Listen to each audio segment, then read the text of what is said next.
Muito bem, senhoras e senhores, sejam bem-vindos a mais um Cripto Hoje. Hoje, dia 7 de dezembro de 2022. Acho que vocês devem ter percebido aqui o nosso cenário novo de Jornal Nacional, né, Danilo? Quer explicar, pessoal, o que está acontecendo aí? Então a gente está mudando algumas coisas aqui dentro, inclusive deem um feedback de vocês se a imagem tá boa, se o som tá bom. A gente está bolando algumas coisas para testar para o ano que vem. A gente estava também aqui aproveitando para gravar alguns vídeos, né, hoje, por isso que a gente atrasou e teve que fazer esse Cripto hoje especificamente ao meio-dia, porque hoje de manhã a gente estava gravando alguns vídeos para Mercúrios Asset, né? Então, como vocês sabem, aí a gente anunciou lá no Mercúrios Day, vão vir muitas novidades por aí sobre a nossa asset, né? Sobre o fundo de investimento da Mercúrios Asset, tá? E em breve vocês vão saber. A gente já aproveitou a estrutura aqui que estava mais bonita do que normalmente a gente faz e deixou aí. Então, mandem aí nos comentários se a imagem tá boa, se vocês gostaram do cenário e se até o som ali tá interessante para vocês. Enquanto isso, vamos lembrar sempre que como funciona a nossa live. O Cripto Hoje a gente sempre começa puxando as dúvidas do Cripto Hoje de ontem, né, da live que a gente teve no dia anterior. Eu puxo as dúvidas, depois o Carlos traz as notícias e a gente responde as dúvidas que vocês tenham aqui na hora, beleza? Então, Carlos, eu queria começar aqui até puxando já as dúvidas do Cripto Hoje de ontem. E a primeira delas que eu queria puxar é a dúvida da Isabela, né? Que ela perguntou lá, Mercúrios. Vocês acham que o token da Immutable X captura o valor do crescimento da Illuvium? Né, caso Illuvium cresça em termos de staking, venda de NFTs, ou para se expor a essa tese, é melhor o investidor ter o token da Illuvium mesmo, né? Muito obrigado e parabéns pelo trabalho dedicado e pela didática sempre. Eu ainda não acredito, viu, Isabela, que a Immutable X ela seja a cripto ideal se você quer capturar o valor de jogos e de NFTs que estão sendo desenvolvidos lá dentro do ecossistema da Immutable X. Isso porque a Immutable X ela tem 4 tipos de operações que funcionam lá dentro, né? Entre elas a criação de NFTs, a venda primária de NFTs, a venda secundária de NFTs e as transferências de NFTs que acontecem lá. Só que nem todas essas operações elas funcionam tendo a cobrança de taxas, igual seria comum na maioria das plataformas de qualquer aplicação que a gente conhece hoje no mundo cripto, né? E essas seriam as taxas cobradas usando o token IMX lá da Immutable. Além disso, a gente tem a questão que a própria infraestrutura da Immutable X ela ainda não é tão definida assim quando a gente fala da sustentabilidade econômica dela. Ou seja, a gente ainda não sabe ao certo se as taxas que são cobradas elas são suficientes para poder bancar toda aquela infraestrutura ou se tem o dinheiro de algum fundo de investimentos que está subsidiando esse tipo de acontecimento. Então, a Immutable X, toda essa questão dela de sustentabilidade econômica, de tokenomics, né, para fazer a cripto IMX se valorizar, ainda é um pouco confusa e principalmente como que ela vai capturar valor das movimentações que estão acontecendo lá dentro da rede da Immutable X, tá? O Illuvium em específico não é um projeto que a gente investe, a gente acreditou no momento que a gente analisou ele, que ele ainda era um projeto muito mais especulativo, né, sem tantos fundamentos assim de longo prazo. Óbvio, a gente pode pegar ele futuramente para poder analisar de novo, né, rever as nossas teses com relação a ele, mas especificamente sobre a Immutable, ela não capturaria o valor de nenhum dos projetos lá dentro, na nossa visão, da maneira bem sucedida, né, como deveria ser, ao ponto que justificasse o investimento e, portanto, né, nem para capturar o valor do Immutable, nem de nenhum projeto, justificaria investir ali no IMX, viu? Boa. E o Thiago Life, ele tá perguntando aqui se a gente acredita na tese de rede social descentralizada, né? Ele até pergunta qual que é a rede social descentralizada que a Mercúrios acha que pode vingar no próximo ciclo, né? Então eu queria trazer essa narrativa aqui em pauta para ver se isso faz sentido para a gente, para quem está analisando lá todo o mercado. Faz sentido sim, viu? Redes sociais, elas podem ser um dos principais casos não financeiros de cripto no futuro. O que isso significa, né? E é inclusive uma coisa que a gente viu acontecendo muito lá na Devcon, que para cripto ela conseguir dominar o mundo, para cripto conseguir atingir mais pessoas, a gente tem que começar a pensar em formas de usar cripto no nosso dia a dia que não sejam só ganhando dinheiro, né? Substituindo bancos, igual é o caso da Aave, ou então substituindo corretoras, como é o caso da Uniswap, né? A gente precisa pensar em casos de uso que eles vão se conectar com pessoas no cotidiano delas. E aí tem 2 casos de uso que chamam muito a atenção nesse sentido. Tem o caso dos jogos, né? Que seria aquilo que a gente chama de GameFi, e aí, né, o próprio Immutable X e o Illuvium entrariam nesse quesito ali de jogos, mas também um outro caso de uso não financeiro que poderia fazer cripto se expandir é o caso de redes sociais descentralizadas. Hoje, o maior representante de projetos de redes sociais descentralizadas que existe é o Lens Protocol. O Lens Protocol que está sendo desenvolvido pela Aave Foundation, que é a mesma fundação que desenvolve a Aave, aquele protocolo de empréstimos, né, aquele banco descentralizado na prática que é a Aave. A gente gostou do desenvolvimento do Lens Protocol a princípio, né?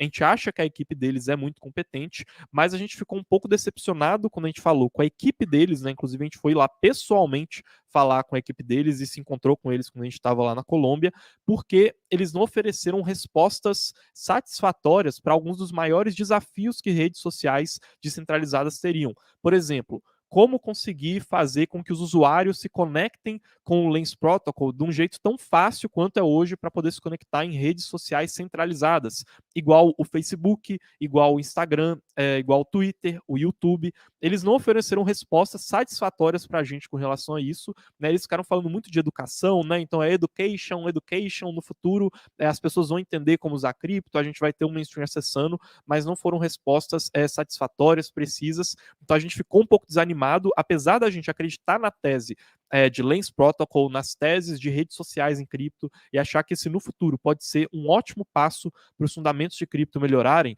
No momento a gente ainda, né, não investiria no Lens se ele lançasse um token no mercado, por exemplo, porque eles ainda não responderam de forma satisfatória essas perguntas para os maiores desafios que eles vão enfrentar, tá? É até curioso, né, que a Elisa, ela puxa aqui, ela fala que apesar de ser uma rede social descentralizada, o acesso ao perfil é bem restrito, né, Carlos?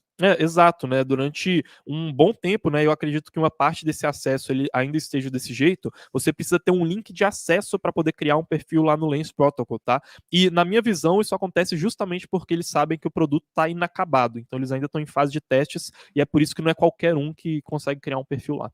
Não, boa. Ó, estamos chegando a quase 200 pessoas aqui e chegando a 100 likes. Então, pessoal, se vocês ajudam muito a gente deixando o like, né? Se vocês estão gostando dessas mudanças e que a gente traz aqui todo dia para vocês, deixem o like aí, que é de graça e ajuda muito a gente a distribuir esse conteúdo para o máximo de pessoas possível, né? A gente sabe que no final do ano normalmente é uma parte mais morna ali e tal. O pessoal já está em clima de férias, então vamos deixar ali, mostrar que a gente está sempre estudando e está sempre querendo estar à frente do mercado. Então deixem o like aí que ajuda muita gente. Carlos, podemos começar já a puxar então as dúvidas, né, de hoje? As notícias, né? As notícias Podemos, vamos começar lá.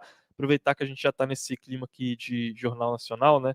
Ó, vou compartilhar com vocês. Hoje a gente tem bastante coisa para falar, tá? Vamos falar aqui de China, de mercado tradicional, que está assustando um pouco os investidores, do que a gente pode esperar para o Fed nas próximas reuniões. Vamos falar também dos movimentos que estão acontecendo agora nos preços de cripto, né? Então a gente teve, de certa maneira, uma fase de capitulação ali com muito prejuízo dos investidores em cripto, né? Alguns investidores mais institucionais deixando de apostar na queda de cripto e vamos fechar aqui falando um pouco sobre fan tokens, né? Que são aqueles tokens de seleções de futebol, principalmente ali na Copa do Mundo, falar um pouco da nossa opinião sobre eles e também sobre o staking de Chainlink. O staking de Chainlink começou ontem. A princípio, seria só um acesso restrito, mas ainda sobrou uma parte do capital para poder ser alocado no staking de Chainlink e possivelmente pessoas de fora do acesso restrito também vão conseguir fazer ele. Então, vou explicar para vocês exatamente em qual fase a gente está, como realizar esse processo, quem pode realizar e se Chainlink pode ou não valorizar ali no longo prazo, né? Então, bastante assunto que a gente tem para falar hoje. Deixa eu começar a compartilhar minha tela aqui com vocês, né? Então, primeira coisa que a gente viu aqui foi esse movimento das ações ali, Bolsa de Valores norte-americana, mercado tradicional, que foi um movimento de queda, né, agora na abertura do mercado, mas principalmente pensando em duas coisas.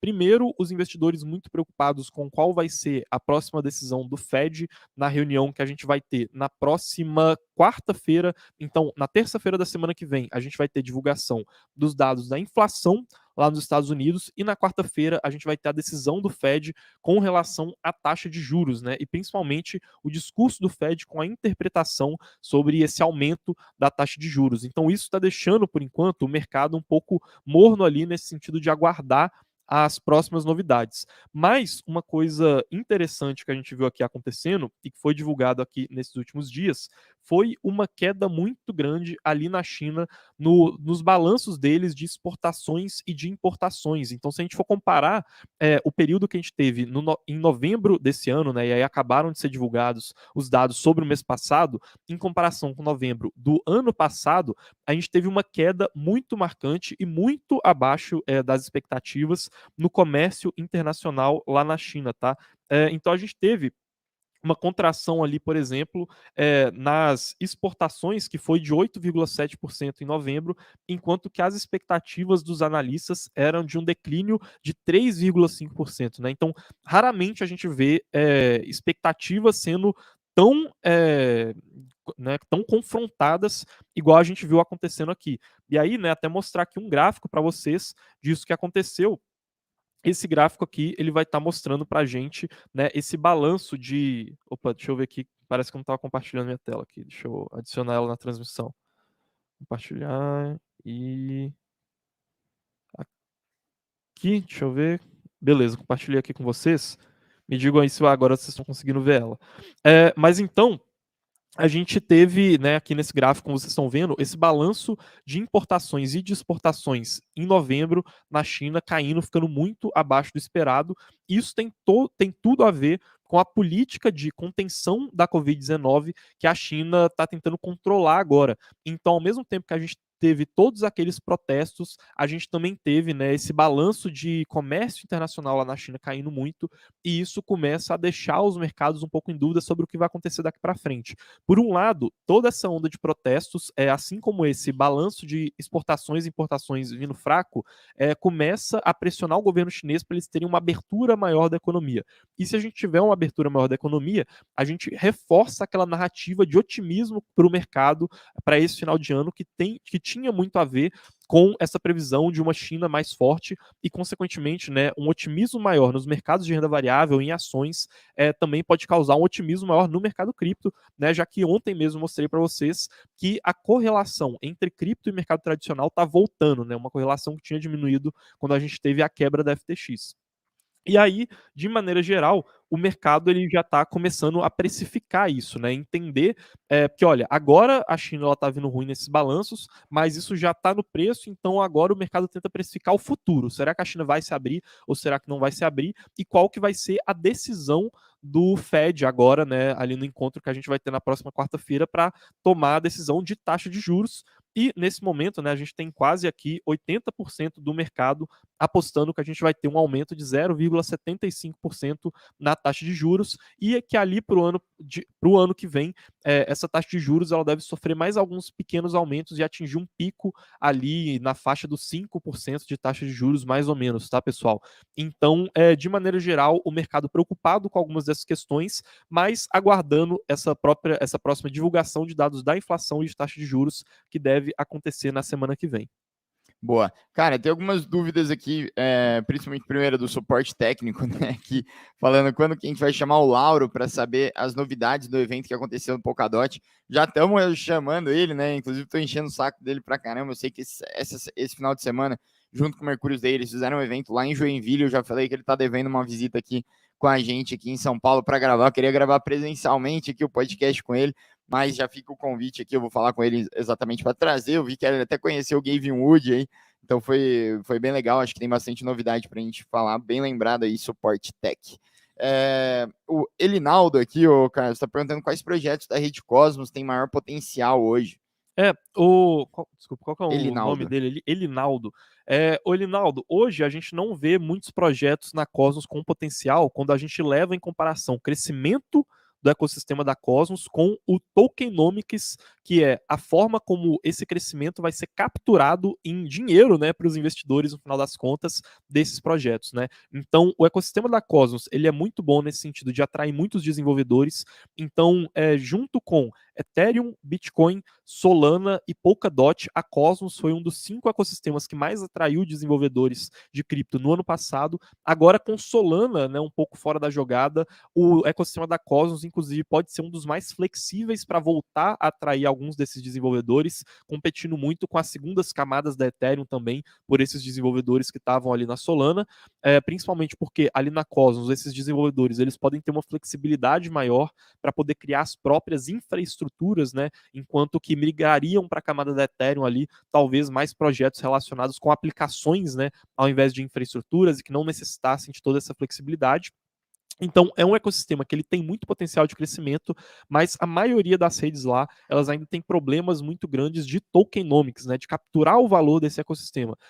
O próprio Cosmos Hub, que é a principal rede lá de dentro do ecossistema da Cosmos, porque esse token ele não é utilizado em todas as outras redes e ela não é uma rede de contratos inteligentes.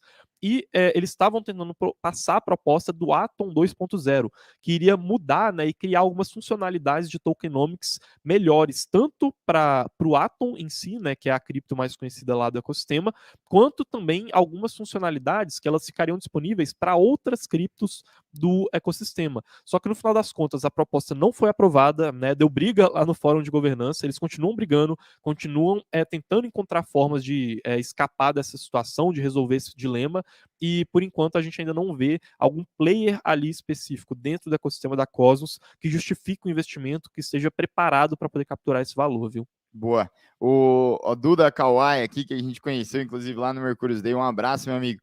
Ele perguntou se hoje tem live da Asset. Não, negativo. Hoje não tem. A live da Asset vai ser na segunda-feira que vem. Então, segunda-feira, às 8, ali no lugar do Crypto Insights, a gente vai fazer uma super live ali com o pessoal da Asset, então, para falar sobre tudo o que vocês já querem saber bastante, né? Que eu tenho certeza. Então, já anota aí na sua agenda às 8 horas de segunda-feira, tá bom, Duda? Vamos lá, Carlos, vamos para as próximas notícias aí? Boa, vamos lá então. Queria então compartilhar com vocês alguns dos últimos relatórios que a gente teve de análise de preço ali, né, no mercado de cripto. Primeiro, deixa eu colocar aqui, adicionar de novo minha tela na transição. Uma coisa interessante que a gente teve aqui, e que é até uma reflexão que eu queria trazer para vocês, e que foi falado no relatório da Arcane Research, que foi liberado ontem. E é até interessante para a gente conseguir trazer um pouco de otimismo frente a todo esse desespero, né, que veio agora para o mercado cripto. Depois que a gente teve a quebra da FTX e várias pessoas começaram a sair do mercado. Mas é sempre importante lembrar que a gente teve no passado, lá em 2014, a quebra da Mt. Gox. E na época que a Mt. Gox quebrou, ela era uma corretora que tinha 70% do volume de Bitcoin negociado no mundo. Ou seja, foi uma quebra que, nesse sentido, ela foi até mais traumática do que a quebra da FTX. É quase como se a gente pegasse uma Binance, uma Coinbase, uma FTX e quebrasse tudo ao mesmo tempo, né? E em uma época que a gente tinha muito menos infraestrutura para o mercado de cripto. Então, muita gente realmente achou que o Bitcoin iria acabar, não iria passar daquilo. Mas uma reflexão interessante que eles trouxeram aqui é que a quebra da Mt. Gox ela foi seguida por um crescimento e por uma segurança maior nesses mercados de negociação de Bitcoin, né?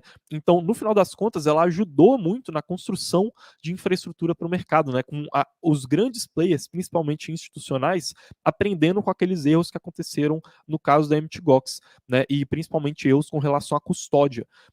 E que foram resolvidos em grande medida. E aí, agora, né, com essa quebra que aconteceu em 2022, a gente deve ver isso se refletindo no longo prazo em fundos de investimento mais seguros, né? E aí é uma quebra que não envolve só a FTX, mas envolve a Three Arrows Capital, envolve empresas de empréstimos.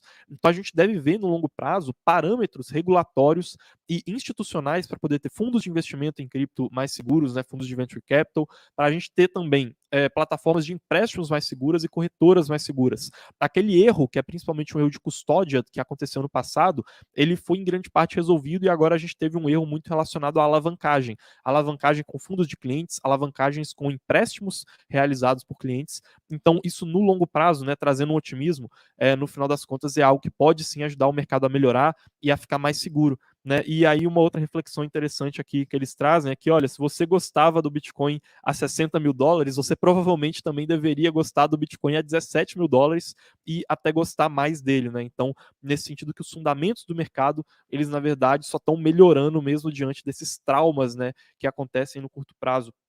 E aí, uma coisa interessante de se mostrar aqui, esse daqui é o AUM, né? Ou seja, o capital que está sendo gerido por um dos principais fundos de ETF de short de Bitcoin.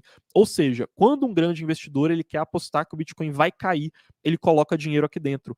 E eles, depois dessa queda, né, na verdade, nesse mês de novembro inteiro, eles tiveram um grande crescimento ali de apostas no mercado shortando o Bitcoin, né, ou seja, apostando que o Bitcoin cairia, mas agora eles já estão sofrendo um declínio nisso, né? Talvez um bom indicador de sentimento que o pior ali já teria passado, pelo menos na opinião desses, principalmente, investidores institucionais que estão incluídos aqui nesse fundo que aposta na queda do Bitcoin. Óbvio, é muito mais um indicador de sentimento do que necessariamente um indicador do que vai acontecer, né? Então, isso daqui ele é muito mais, ele responde muito mais ao preço e ao que os investidores sentem depois de ver o preço do que necessariamente modificar o que vai acontecer no preço, mas é um indicador muito interessante de a gente acompanhar que um pouco desse pessimismo ele já vem passando. E o que também tem tudo a ver com esses dois últimos gráficos aqui que eu vou mostrar para vocês, que eles mostram que a gente teve uma das maiores realizações de prejuízo da história do Bitcoin, né, nessa última queda. Vocês vão reparar que essa realização de prejuízo ela não foi tão grande quanto aquela que a gente teve no meio do ano, com a queda de Terra Luna, com a quebra de várias empresas de empréstimos e a desalavancagem excessiva do mercado. Né? Não foi uma queda tão grande quanto, né? Então já mostra para a gente um mercado um pouco mais desalavancado, com menos alavancas automáticas para serem acionadas e para gerarem esse tipo de queda. Apesar disso, uma coisa que aconteceu ali foi que o balanço entre o lucro realizado e o prejuízo realizado, né, ou seja, o tamanho desse prejuízo em comparação com o lucro, esse sim bateu recordes até em comparação com o que a gente viu no meio do ano e, na verdade, bateu os recordes da história do Bitcoin. Né? Então, é um indicador para a gente de que o mercado ele realmente encontrou uma baixa bastante profunda, mesmo a gente não tendo prejuízo tão grande realizado quanto a gente teve ali no meio do ano, em comparação com o que a gente teve de lucro, esse prejuízo ele foi o mais representativo da história, né? Então ali de macro e de sentimento de mercado, antes da gente falar ali dos fan tokens e da Chainlink, isso era o que tinha para trazer ali pro pessoal. Eu vou deixar aqui as dúvidas sobre Chainlink um pouquinho mais para frente, depois a gente falar das notícias sobre ela, mas o Aleph está perguntando algo que tem a ver com macro, né? Perguntando a posição da China em tudo isso, né? Falando que a China está amedrontando o mundo em quê e como? Ela está amedrontando muito no sentido que a gente não sabe exatamente qual que vai ser a política da China com relação à reabertura dela para a economia, né? E aí, né, esses dados aqui que eu estava até mostrando, viu, o Aleph, para o pessoal, que eles foram liberados recentemente e eles mostram que a China, né, aqui no mês de novembro, ela superou muito negativamente as expectativas quando a gente fala de exportações e de importações lá do mercado chinês, ou seja, a economia chinesa ela está menos aberta, ela pode sofrer mais com uma recessão ali nos próximos meses. Esse é um perigo que está rondando os mercados de renda variável e que, além de assustarem ações, podem também assustar cripto, porque a gente está em um ambiente de uma correlação maior de cripto com o mercado de ações e com outros mercados de renda variável. É isso aí. Só fazendo um esclarecimento aqui antes da gente voltar para as outras notícias. O Alexandre está falando para a gente tomar cuidado com a XP e tudo mais. Alexandre, acho que você deve estar falando tudo isso porque a gente postou, né, que agora a gente é uma casa homologada, né, pela XP. Isso nada mais significa que apenas que eles permitem a gente vender a nossa research para os escritórios de agentes autônomos deles de uma maneira oficial, tá? Não é nada além disso. O que a gente acha muito interessante é que agora a gente tem uma capilaridade muito maior, ou seja, a gente tem a permissão de mandar um e-mail para todo mundo lá falando que a gente pode vender um produto enterprise para eles, né? Ou seja, como se fosse uma Mercurius Pro, mas que em vez de ensinar a pessoa física, a gente ensina os agentes autônomos como se investir da melhor maneira possível no mercado de criptoativos. Por que a gente está fazendo todo esse movimento? Porque cara, a gente quer ensinar as pessoas que têm influência sobre outras pessoas. A gente sabe que vocês que estão aqui já vêm atrás da informação de qualidade. Só que nem todo mundo está interessado em entender sobre investimentos. Isso acaba fazendo com que muitas das pessoas acreditem simplesmente no que o agente autônomo está falando. E a gente sabe que a maior parte dessas pessoas não entende o que é criptomoeda. E a gente acaba caindo naquele estigma, né, de que criptomoeda é pirâmide, ou não vale nada, ou é um investimento muito mais arriscado do que parece, pelo simples fato de não ter ninguém para educar esse mercado. Então a gente sim ficou muito feliz com essa homologação, mas ela nada mais é do que apenas uma permissão para que os agentes autônomos possam negociar com a gente ali uma research especializada para ter todo esse suporte, né, e arcabouço técnico para responder as questões de cripto e não apenas recorrer para o que eles meramente acham que sabem, entendeu? Então, para a gente é um passo muito importante, não só para a gente, mas para o mercado de cripto em geral aqui do Brasil. A gente quer estar nesse pioneirismo, ensinando as pessoas que têm influência sobre o investimento das pessoas físicas comuns, né, das pessoas médias ali do Brasil, né? Quem sabe que não é a média que assiste conteúdo de cripto aqui com a gente, né? A média tem um assessor para assessorar nesses investimentos e a gente quer que os assessores não falem besteira quando venha ali o assunto de cripto, tá? Então, meramente é isso, nada de ideologia, nem nada assim, tá? É só para deixar tudo claro, né? Porque a gente fez a postagem e a gente está muito feliz com isso tudo, beleza? Carlos, o que mais aí? Vamos lá então, só mostrar aqui para vocês um movimento. A gente já tinha falado sobre esses tokens que têm relação com seleções que estão jogando ali na Copa, mas o token da Espanha, ele chamou a atenção do mercado por ter tido uma queda muito grande depois que a Espanha foi eliminada ali, né, nos pênaltis pelo Marrocos na Copa, e mostra para a gente principalmente aquela questão bem especulativa que esses tokens têm, né? Então, a gente já falou com vocês, olha galera, não existe esse negócio de cripto da Copa do Mundo, né, de Chiles, Algorand, Crow, uma cripto que vai se valorizar quando chegar a Copa do Mundo, tá? Isso aí é muito mais um papo especulativo. Esses projetos, eles não refletem em valor para os investidores o que está acontecendo ali em eventos esportivos, igual no evento da Copa do Mundo. E o caso do token da Espanha, ele foi um desses, tá? Então ele marcou muito o mercado por ter acontecido essa queda, mas é só para reforçar esse nosso posicionamento, né? A gente não investe em fan tokens hoje, a gente não acha que eles sejam um bom veículo de investimentos, de captura de valor para os investidores, e se em algum momento eles passarem a ser menos especulativos, fizer algum sentido, a gente vai falar aqui para vocês, mas não é uma posição que a gente teria hoje nas nossas carteiras de maneira alguma, tá, pessoal? Danilo, mais alguma dúvida antes da gente passar aí para a Chainlink e destrinchar tudo o que está acontecendo, falar das oportunidades do mercado, né, que está oferecendo para a gente? Cara, eu acho que a gente pode começar a puxar a Chainlink pelas dúvidas que tenha, né? Porque daí, assim, na sua análise, você já consegue responder as dúvidas aqui do pessoal, né? O Daniel Ron, ele tá perguntando se o Community Stake na Chainlink tem lockup, né? Precisa ficar travado por um período ou tem liquidez para remover quando quiser, né? Então, tem muita gente perguntando, assim, de link, né? O CryptoCria também, né? Pergunta se a gente acha que vale a pena o risco e retorno de fazer stake em link, mesmo sem data prévia, para poder retirar os tokens travados, assim como na rede da Ethereum. Vamos dar uma geral, assim, do que está acontecendo na Link, cara? Vamos lá então, compartilhar aqui com vocês. Então a gente teve ontem o lançamento da primeira fase do staking da Chainlink, né? Quem está acompanhando a gente aqui há mais tempo vai lembrar que a gente mostrou essa tela aqui para vocês no site da Chainlink, né? A gente lembrou, olha, no dia 6 vai ter o início do acesso antecipado ao staking da Chainlink, que é só para algumas pessoas específicas, e aí no dia 8 vai ter o acesso liberado para esse staking, né? Mas vamos falar exatamente do que está acontecendo, do que foi liberado, quem é que pode ou não travar, se faz sentido, né? Como que vai ser essa liberação para todo mundo, né? Como vocês sabem, né? E a gente também mostrou isso aqui para vocês, o staking da Chainlink ele foi dividido em 3 partes diferentes, né? A gente tem a V0.1, que é a que está acontecendo agora, para depois ter a V1 e a V2, que vão ter avanços ali naquela infraestrutura. Não vou passar aqui por cada um desses pontos, mas o mais importante entender agora é que não é o staking completo, é só uma fase inicial dele. E como que eles fizeram essa fase inicial? O staking de Chainlink, né, igual eu falo aqui para vocês, ele é nada mais, nada menos do que os oráculos da Chainlink, que são os caras que transmitem as informações do mundo real para dentro do mundo cripto, travarem criptos da Chainlink para poderem garantir que as informações que eles estão transmitindo são informações corretas, ou seja, eles vão colocar o deles na reta para poder garantir informação. E aí, se a informação estiver errada, eles perdem aqueles tokens link, tá? Esse é o projeto para o futuro. Como que eles estão testando isso agora na V0.1?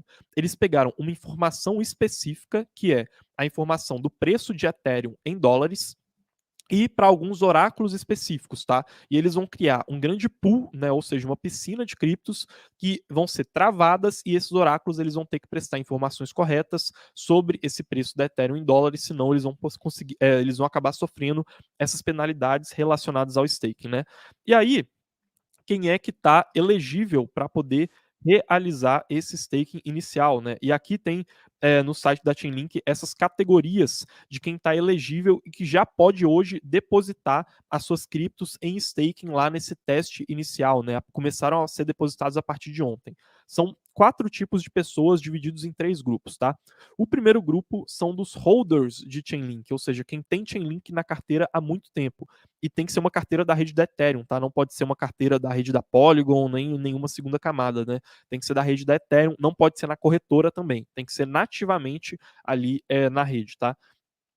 Pessoas que têm mais de 7 tokens Link por mais de 50% do tempo durante 30 de maio de 2019 e 7 de junho de 2022, né? Então, quem teve ali essa quantidade de tokens Link durante mais de 50% do tempo entre essas duas datas está elegível para fazer o staking, ou então quem tem a carteira que teve mais de 7 links lá na rede da Ethereum também durante mais de 90% do tempo entre 5 de agosto de 2021 e 7 de junho de 2022, tá? Então essa é a primeira categoria para pessoas que estão segurando há muito tempo o token link e que já podem fazer o staking.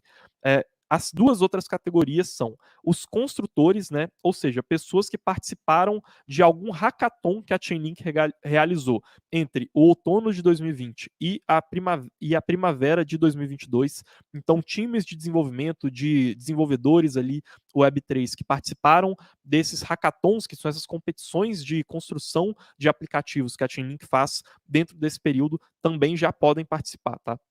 E o terceiro e último grupo ali, né, e aí a quarta categoria de pessoas, são os educadores, né? Então, pessoas que ajudaram a rede da Chainlink desenvolvendo eventos, né, manuais ali, parcerias para poder divulgar como a Chainlink funciona, né? Embaixadores da Chainlink, pessoas que realizaram esses encontros, também já estão elegíveis para poder participar do staking de Chainlink desde ontem.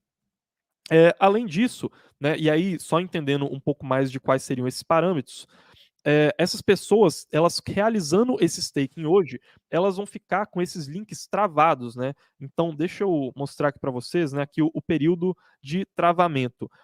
Quem está realizando agora esse travamento dos tokens link vai ficar com os links presos lá até a gente ter o lançamento da versão 0.2 do staking da Chainlink. E essa versão, ela pode demorar algum tempo ali, né? Pode demorar ali de 6 até 12 meses para esse travamento ele ser liberado para o pessoal que está travando ele agora. Então é bem importante ter isso em mente. E o rendimento que esse staking está oferecendo está sendo na casa de mais ou menos ali 4,75% anualmente, né? Para poder fazer todo esse processo, quem está se enquadrando em uma dessas categorias, só vai ter que seguir esse passo a passo simples aqui, né? Então, estou mostrando aqui para vocês o vídeo oficial que a Chainlink fez. Vocês podem reparar aqui que ele pega ali, cria a sua carteira na rede da Ethereum, vai ali no site oficial da Chainlink que eu vou mostrar para vocês, que é esse site aqui, né? Então deixa eu compartilhar com vocês. Esse é o site oficial da Chainlink. Vai conectar a sua carteira aqui, que no caso é uma carteira MetaMask, e a partir dessa conexão ele já vai ter ali acesso à sua carteira e conectando ela, ele vai conseguir escolher a quantidade de tokens links que ele quer depositar e aí, por fim, depositar eles e aparecer ali quantas criptos ele tem em staking, que seria nessa página aqui, né? Essa é a página que mostra quantas criptos você teria em staking, né? Deixa eu compartilhar aqui com vocês. Essa daqui que tem esse pool. E aí, uma coisa que vocês podem reparar é que a gente tem hoje um limite máximo nesse teste do V0.1 da Chainlink de 22,5 milhões de tokens Link, tá? Que podem ser travados. Que até o dia de ontem, deixa eu abrir aqui para vocês né, o e-mail que foi enviado hoje no Minuto Cripto, tinha uma equivalência a quase 1 bilhão de reais, tá, pessoal? Deixa eu abrir aqui para vocês o Minuto. Deixa eu ver aqui, Minuto Cripto. Não vou conseguir abrir aqui para vocês agora, tá? Mas a cotação ela estava dando mais ou menos ali R$ 1 bilhão, tá, pessoal? Essa cotação de tokens Link, se eu não me engano. Desses 22,5 milhões, 10 milhões de tokens Link já foram depositados, tá? Isso aí em questão de um dia só. Então, de ontem para hoje, quase metade desse pool já foi preenchido. Qual que é a grande questão? É que a partir de amanhã vai ser liberado para quem ainda não uma das categorias de acesso antecipado para poder realizar também o seu staking aqui nesse pool. E aí, se ainda sobrarem, né, vagas aqui nesse staking, isso vai abrir margem para que qualquer pessoa consiga depositar os seus tokens Link aqui até cumprir esses 22,5 milhões de tokens Link ao custo, né, ou melhor, ao rendimento de 4,75% ao ano, que é o que está sendo prometido. Óbvio que isso pode variar um pouco, porque eles ainda estão testando essa tecnologia, ainda podem mudar todos esses parâmetros, tá? Então a situação atual de quem pode realizar o staking até o momento e como realizar é basicamente essa. Por enquanto ainda acesso antecipado. Vou mandar aqui para vocês o link do blog da Chainlink, né? Tô mandando aqui nos comentários para vocês, que é o blog.chain.link, e aí lá vocês conseguem encontrar todos esses links. E aí, né, como eu disse, a partir de amanhã, se as pessoas do acesso antecipado ainda não tiverem preenchido todo esse pool aqui, aí vai abrir para o público geral conseguir também realizar esse staking. Boa, perfeito. Para as pessoas que estão perguntando sobre o fundo aí no chat, eu não tenho tantas informações assim. Realmente a gente não é aqui a melhor pessoa para responder, né? Tudo isso que vocês estão perguntando, nem tenho como confirmar tudo isso. Então, ó, lembrando, live sobre a Mercurius Asset, tá? Live da Mercurius Asset na segunda-feira, às 8 horas da noite. Separem todas as perguntas para perguntar lá, que ali vão ser as melhores pessoas para responder vocês, beleza? Cara, vamos lá. Sobre Chainlink. As dúvidas que eu tinha puxado antes, vamos tentar dar uma resumida com elas, né? Então, o CryptoCria perguntando se a gente acha que vale a pena o risco-retorno de staking em Link, mesmo sem data prévia de poder retirar os tokens travados, assim como da rede da Ethereum. Olha, eu acho que pode valer a pena se você quer entender como a tecnologia funciona, tá? Por enquanto, não é isso daqui que vai ampliar de uma maneira drástica os seus rendimentos em Chainlink, né? Então, se você e até porque, como eles ainda estão definindo quais que vão ser os parâmetros para poder descobrir essa rentabilidade, né? Eles ainda podem mudar e vão provavelmente mudar muita coisa em como vai funcionar esse staking. Ainda não nem essa rentabilidade de 4,75% está clara, tá? Então é bem importante ter isso em mente. Vale a pena se você já quiser ir testando e interagindo, aprendendo como interagir com o protocolo de staking da Chainlink, mas por enquanto é uma fase de testes ainda, né? Não acho que é isso que vai fazer a diferença no seu portfólio se você tiver com algum receio sobre travar suas criptos ou não.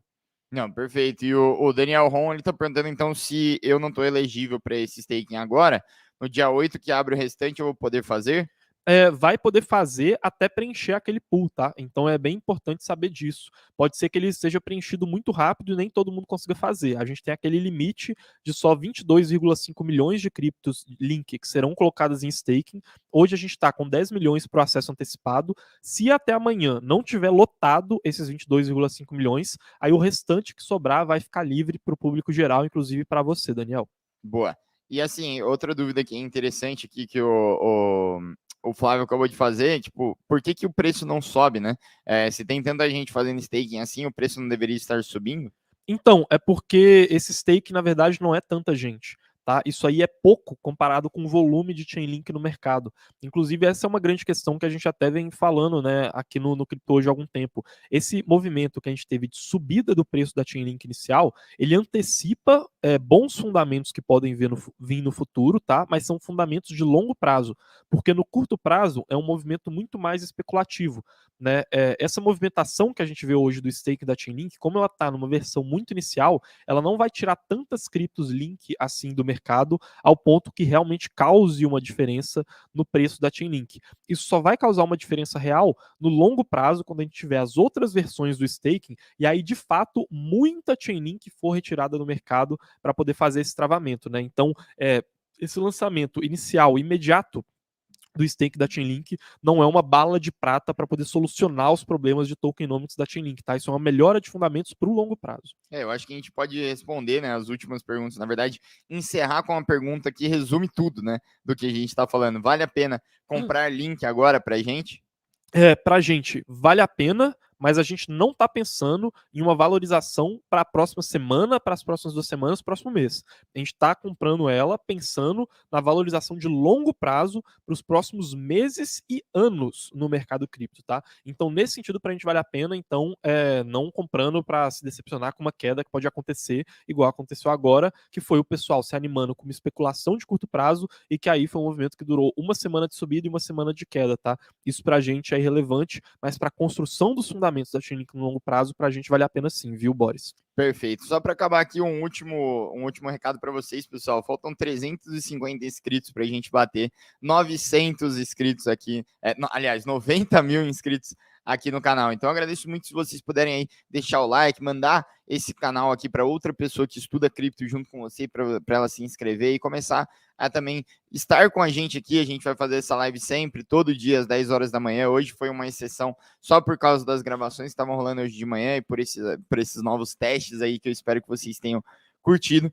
Para quem estava no Mercúrios Day e pagou os R$300 lá para firmar o compromisso que vinha, a gente prometeu para vocês que são Mercúrios Pro que vocês receberiam esse valor de graça, né? Então a gente fez um post lá na Mercúrios Pro que vocês vão ter acesso a um link que vocês vão entrar em contato aqui com o pessoal da nossa equipe para fazer esse reembolso, né, da melhor maneira possível. E entrem lá porque ainda tem algumas surpresas que são exclusivas para vocês ali, beleza? Então, pessoal, quero agradecer a todos, pedir desculpa novamente pelo atraso, né, e pela falta aí de alinhamento, mas que amanhã a gente já volta às 10 horas da manhã, normal, como sempre aqui. Lembrando, o pessoal que está assistindo esse vídeo não está ao vivo, pode deixar aqui nos comentários todas as dúvidas, porque a gente vai começar amanhã puxando as dúvidas do Cripto Hoje de hoje, beleza? Pessoal, um abraço a todos e até mais. Valeu! Valeu!